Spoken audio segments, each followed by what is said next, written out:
Boa tarde! Começa agora o Conexões dessa quinta-feira, dia 24 de abril. E hoje nós vamos falar sobre os riscos do uso de remédios sem receita médica.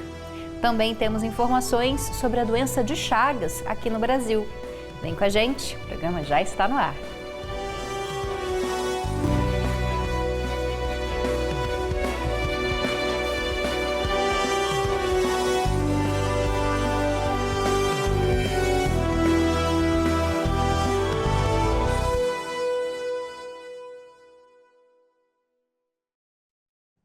Seja bem-vindo e bem-vinda, você que nos assiste pela TV UFG ou pelo nosso canal no YouTube.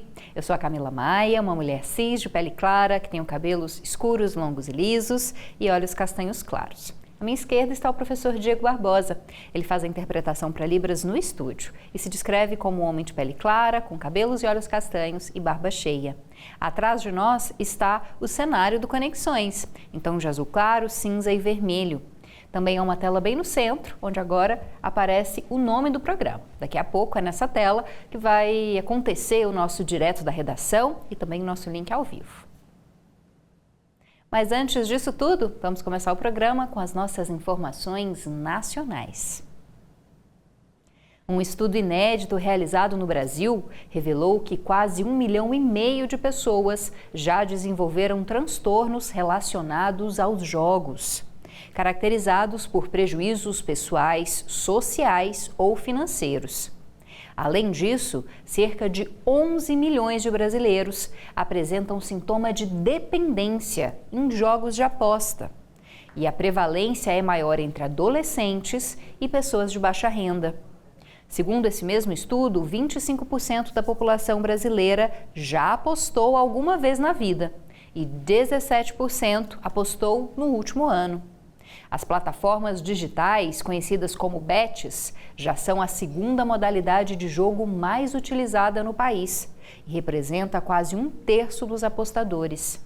Em números absolutos, são 9 milhões de brasileiros que utilizam essas plataformas online.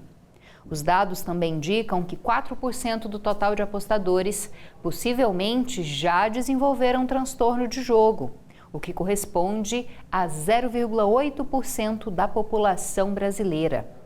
E o inquérito epidemiológico entrevistou uma amostra de 16 mil participantes com 14 anos ou mais em todas as regiões do país, entre 2023 e 2024. Essa pesquisa integra a terceira edição do Levantamento Nacional de Álcool e Drogas, da Unifesp, que foi divulgado recentemente pelo Ministério da Justiça. Bom, e denúncias de violência na internet contra crianças e adolescentes nos 3 primeiros meses desse ano tiveram uma leve alta em relação ao mesmo período de 2024, segundo dados do canal Disque 100, do Ministério dos Direitos Humanos e da Cidadania. De janeiro a março de 2025, foram 570 denúncias, enquanto no primeiro trimestre do ano passado foram 526. Em média, o Disque 100 recebe uma queixa de violência infantil na internet a cada 4 horas. Em uma única denúncia, existe mais um tipo de violação contra crianças e adolescentes, né? Então, mais de um tipo de violação pode ser reportado por meio da denúncia. E de janeiro a março desse ano, o Disque 100 contabilizou mais de 2.500 episódios de violência contra o público infanto-juvenil. Tudo isso no meio digital. E a maior parte das reclamações foram de negligência e de violência psíquica, física ou patrimonial. E o programa Black STEM seleciona estudantes negros para concorrer a bolsas de estudo no exterior. Ele está com inscrições abertas até o dia 30 desse mês. Pelo programa, os selecionados podem receber até R$35 mil em bolsas para cursos nas áreas de ciências, tecnologia, engenharia e matemática. A iniciativa é do Baobá, Fundo para a Equidade Racial, que é voltado para o incentivo à promoção da igualdade racial para a população negra e ações de combate ao racismo no Brasil. Para saber mais informações, acesse o site baobá.org.br, baobá.org.br.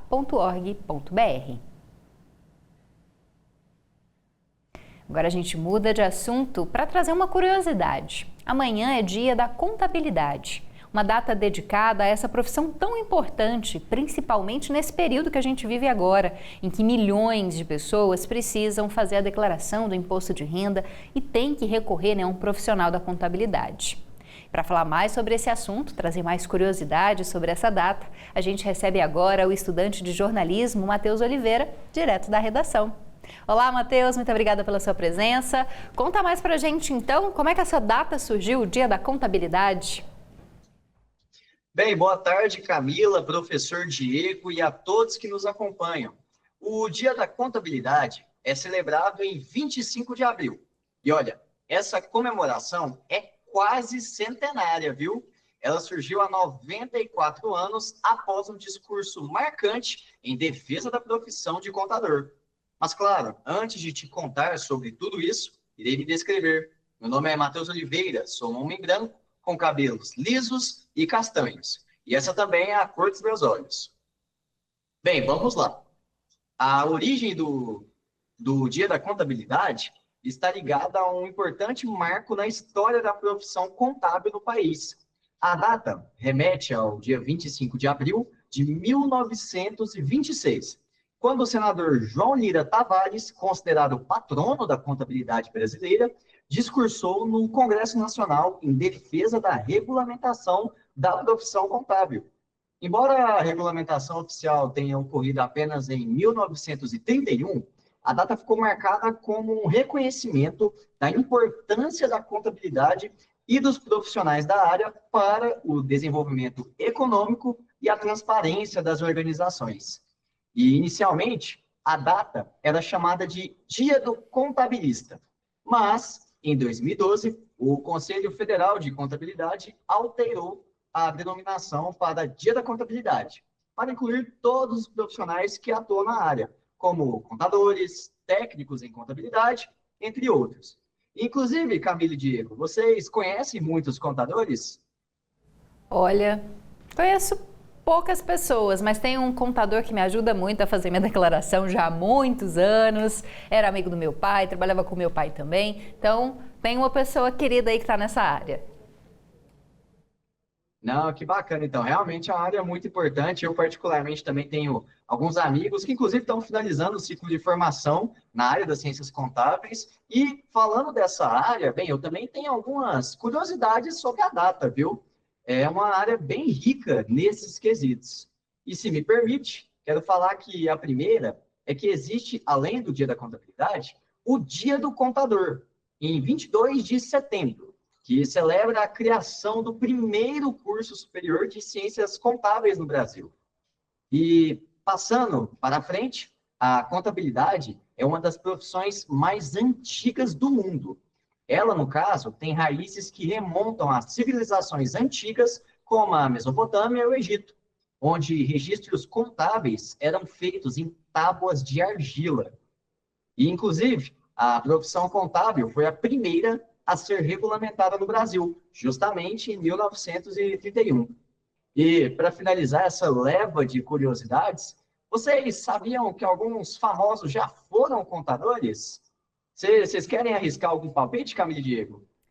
Ai, Matheus, eu não vou arriscar porque você já me falou antes quem que são, então vai parecer, vou estar mentindo para o nosso público. Mas o último eu tenho certeza que as pessoas vão ficar surpresas, porque é uma pessoa que a gente nem imagina que pudesse ter trabalhado nessa área aí das exatas. Mas conta pra gente então.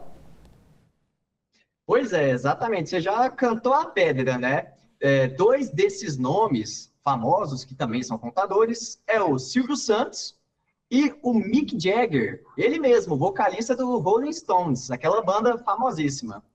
E bem, dessa forma, só podemos dizer uma coisa, né? Viva os contadores e a contabilidade, Camila e Diego. Muito obrigada, Matheus. Bom a gente conhecer também aí o que os famosos faziam, né, antes da fama, outras profissões que muitas vezes a gente nem imagina, né? Muito bacana, obrigada. Na verdade, bom o finalzinho de semana, né? A gente está na quinta-feira, amanhã a gente ainda está aqui no Conexões, mas o Matheus não vai estar aqui com a gente, então já bom final de semana para você. Até semana que vem, Matheus. Muito obrigado, Camila. Quem sabe em breve eu apareça para contar mais algumas curiosidades para vocês. Tchau, tchau. Tchau, tchau. Bom, e ainda a gente vai falar agora sobre saúde, viu? Muitos brasileiros ignoram os riscos e compram remédios controlados sem receita e se automedicam. Isso pode ser muito perigoso para a nossa saúde, viu? Confira mais informações agora. E as consequências são graves. Quem toma remédio controlado sem acompanhamento médico corre mais riscos de errar na dose e sofrer convulsão, problemas no coração ou até causar a própria morte. Meu nome é Janaína de Oliveira, sou uma mulher negra de pele clara, meus olhos são castanhos, meus cabelos são castanhos, cacheados, na altura dos ombros, voltando. Pesquisadores destacam casos de dependência de analgésicos, estimulantes e calmantes, principalmente entre as mulheres e adolescentes. Os dados do levantamento de álcool e drogas mostram que quase 5% dos adolescentes já usou calmante sem receita e 1 de cada 5 mulheres já usou tranquilizantes com ou sem prescrição. No prazo de 11 anos, entre 2012 e 2023, o consumo de analgésicos opioides disparou. Aumentou mais de 8 vezes nesse período. A maioria envolve morfina e o fentanil, que são paradores muito fortes. O estudo ainda está em andamento na Universidade Federal de São Paulo, em parceria com o Ministério da Justiça. Mas a ideia é envolver médicos e a sociedade para evitar um crescimento de casos de overdose de drogas e analgésicos. Volto com vocês. Agradece a Janaína pelas informações e agora vai para um rápido intervalo, porque daqui a pouco ela volta ao vivo com a gente para trazer mais informações sobre saúde. A gente vai te contar um pouco mais sobre a doença de Chagas. Essa doença que é tão antiga, né, mas que até hoje causa muitos problemas de saúde na nossa população. A gente volta rapidinho.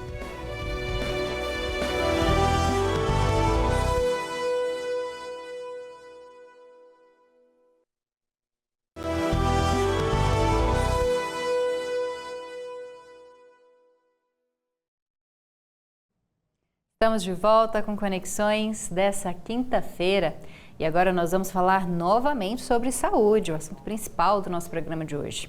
O estado de Goiás soma mais de 31 mil casos confirmados de dengue nas 14 primeiras semanas desse ano. Goiás contabiliza 23 mortes em decorrência da doença no mesmo período. A cidade de Goiânia registrou 3 óbitos confirmados e 15 suspeitos. Os municípios de Aparecida de Goiânia, Montes Claros de Goiás têm 2 mortes cada. E o estado ainda investiga 42 óbitos para saber se há relação com a dengue. Esses dados são dos indicadores de arboviroses da Secretaria Estadual de Saúde. E uma dica para quem quer cuidar da saúde mental. Todo mês é realizado o projeto Janeiro Branco o ano todo, para promover o bem-estar e a consciência emocional e também para derrubar estigmas sobre os cuidados com a mente. E amanhã será realizada uma ação das 11 horas da manhã às 2 da tarde, com aula de yoga, prática de mindfulness, roda de conversa e apresentação musical. As vagas são limitadas e as inscrições gratuitas. Elas podem ser feitas pelo número de telefone que vai aparecer aqui na sua tela. 529-8112-8654. 529-8112-8654. Bom, e a doença de Chagas continua sendo uma preocupação no país. O Ministério da Saúde estima que 4 milhões de brasileiros sofram com sintomas dessa doença. Quem traz mais detalhes para a gente é a repórter Janaína de Oliveira, que volta ao vivo para conversar com a gente. Bom, Jana, Chagas é uma doença tratável, mas mesmo assim ainda há muitas pessoas que acabam morrendo por causa dela, né? Conta mais pra gente. É isso mesmo, Camila.